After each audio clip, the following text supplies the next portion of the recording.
44-year-old woman presented with a backache and with a cervical spine and whole spine MRI has been done.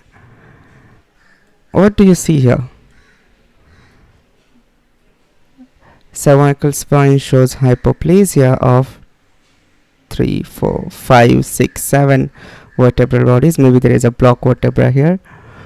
Look at the scalloping in the posteriorly. And then you look at why this spinal cord is so bulged. If there have been hyperintensity, you might have thought of astrocytoma or some kind of lesion as well, but when you go laterally, you see, hey, it's going into the neural foramen as well. Maybe these are nerve roots. Look at that. And you are wondering, oh my god, like these are nerve roots, these are just bigger, there is some kind of spinal vertebral deformity. What's going on? You're wondering to yourself. And then fortunately we have the whole spine to look at. Looks okay. There is a narrowing. There is a block vertebra here. There is a decreased intervertebral disc height here. So again, the vertebral body shows kind of abnormalities in the dorsal vertebra as well, some kind of deformity. But again, when you go laterally, you see the nerve roots are quite big. That's not really incongruent with what you see every day. So maybe a disease which is causing a vertebral body malformation, bony malformation, as well as causing nerve roots and neural malformation. How many diseases you know who do that? Then okay, I will not put core right now. I will just try to go with sagittal scan. Alright, now this is a T2 of LS spine. Look at that. What do we see here is kind of nerve roots are really big here, aren't they? Yeah.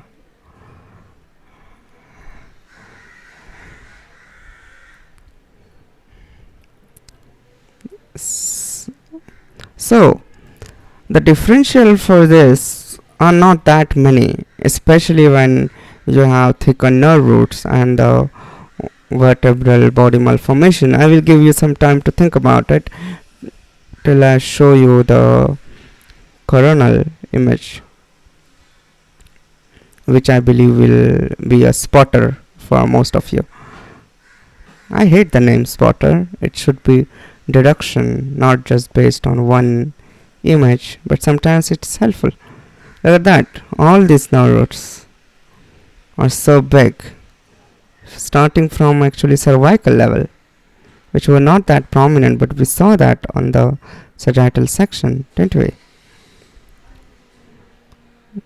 So this is most likely neurofibromatosis type 1, and these are like plexiform neurofibromas, and this again the fusion on the one side.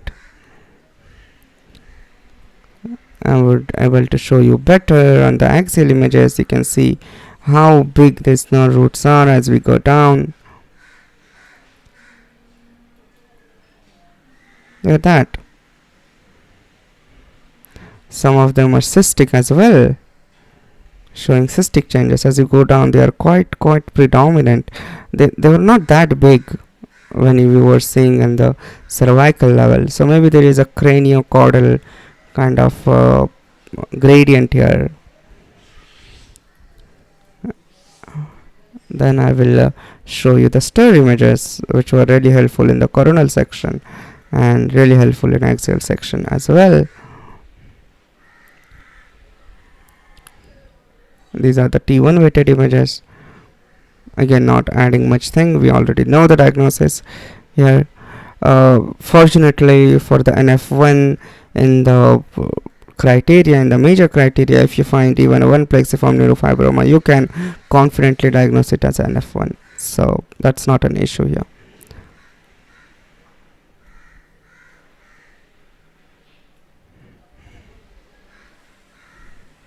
Let's look at okay, this is just a screen save. I hope it did not show the kind of need to, yeah, anyway. So that's that. Now I wanted to show you some cool thing. When I just look at this image, I was kind of confused, like um, oh, really horrible, isn't it? Okay, so when I showed you this image, I was kind of uh, stumped until I go to lateral levels and thought that okay, this could be an F1, and they have been described by Isa Yogamai. Looks like a Japanese name, if I'm not wrong. University of Richmond, Virginia. Okay, that's a US hospital. Yeah. Again. So Yogamai have described this in 1986. That's long before I was born. What we basically have is hypoplastic bone changes, and you have scalloping, obviously, and you have bilateral symmetrical hypoplasia of pedicles, uh, obviously through which the big nerve roots will go, and cervicodorsal junction demonstrate hypoplasty of first, second, third rib on the right, and um, transverse processes C6 to C7 also hypoplastic. So hypoplasty is there in multiple nerve roots, and lateral view again is supposed to show you how the spinous processes are hypoplastic. Oh, now that I did not really look at here. Oh, look at that. Even the spinous processes are hypoplastic indeed. Interesting.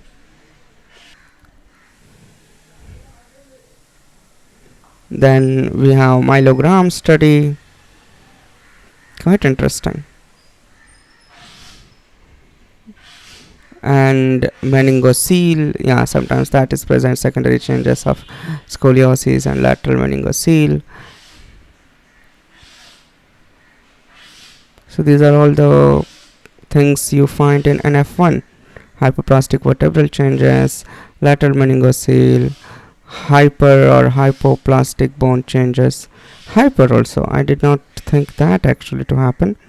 Bone changes that are a result of nerve sheath tumor effect. Okay, so that's interesting. So how would you know that some neurofibroma has undergone a tumoral change? That's a good question. Maybe surrounding invasion. I don't know whether diffusion weighted imaging would be helpful. That's an open-ended question. Maybe you guys can comment on it. It's not really open-ended question. There has been a lot of literature on it. I'm just lazy to not search. I guess I will try to I think pain is one of the aspect there. Calcifications. Alright, so a lot of things actually. Paravertebral neurolemas, showing tumoral vascularity. Got it. Diffusion. So along with diffusion weighted imaging, enhanced post contrast images would also have been useful. What's that? Vertebral artery? I don't know. Yeah, frontal angiogram show vertebral artery has been displaced by the tumor. Cool. One of the aspects you need to appreciate here is how difficult it was just 20-30 years ago to evaluate our body without MRI, and now how lucky we are. We don't need to do all this invasive test to know properly what's really going on. Yeah. Again, then we go on to the CT findings, and malignant degeneration and secondary bone invasion, bone destruction, soft tissue, larger mass. So yeah, so this was the interesting read. So I guess this is what was the question.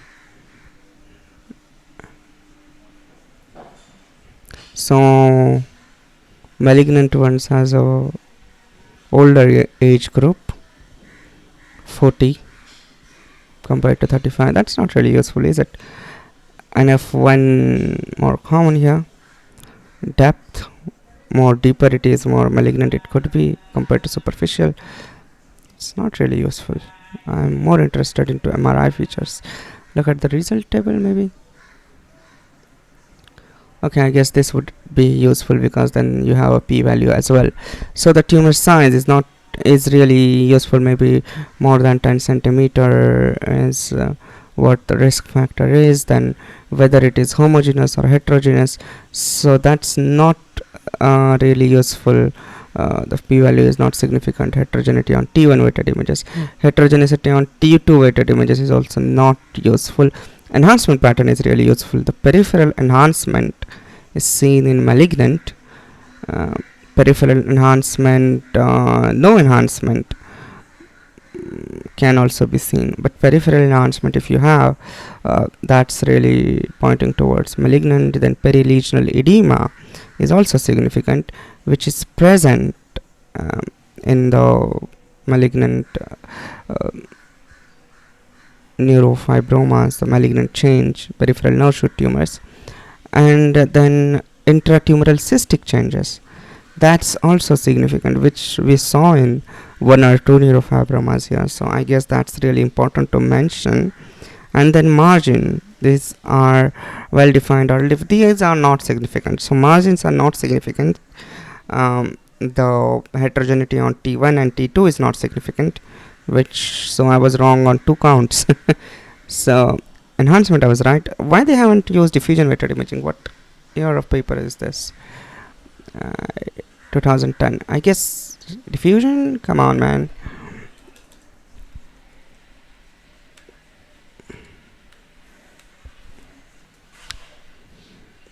All right, 2018. We have diffusion here. Oh, I'm glad, aren't I? I guess I need to call the patient back and do diffusion here again. I'm just interested in results.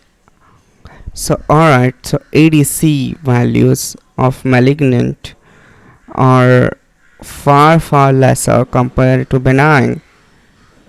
That's it. That's the thing we're supposed to be interested in. That's the only thing which matters. Interesting. It's really interesting. Also the margins, if you look at.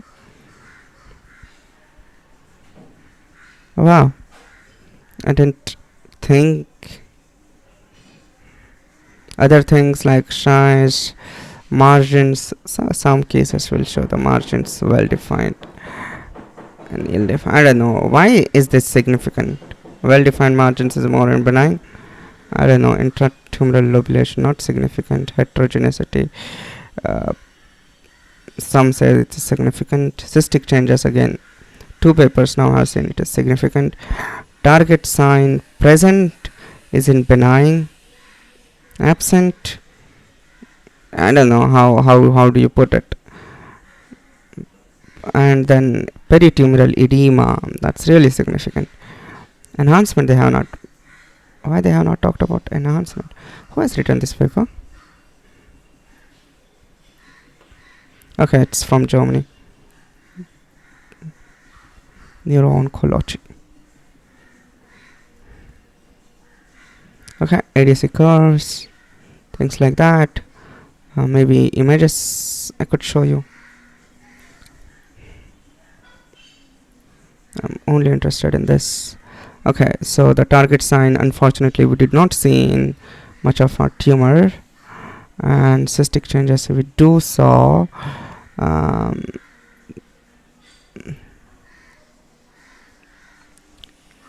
Then what we have, absent target sign and peritumoral edema. I don't know whether there is edema or not in our case. Need to look at again. Imaging biomarker of NF1, ADC values, both quantitative and metabolic imaging functioning. Or ADC offers increased sensitivity, specificity, and maybe useful modalities. So show me the ADC beam. So the benign things will have the ADC value higher compared to the malignant. That's what has been told. Interesting. So that was that, and thank you for your time. There is no perilesional edema, however target sign is absent. How do I know that? It's usually seen on T2 weighted images and you do not see any target sign, just cystic changes. So target sign is absent, however there is no perilesional edema. Cystic changes are present, so it is 2 for malignant, 1 for benign.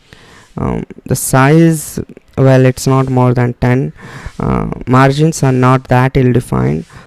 That's why post contrast study and diffusion study would be needed to say for sure whether it's suspicious of malignant transformation or not.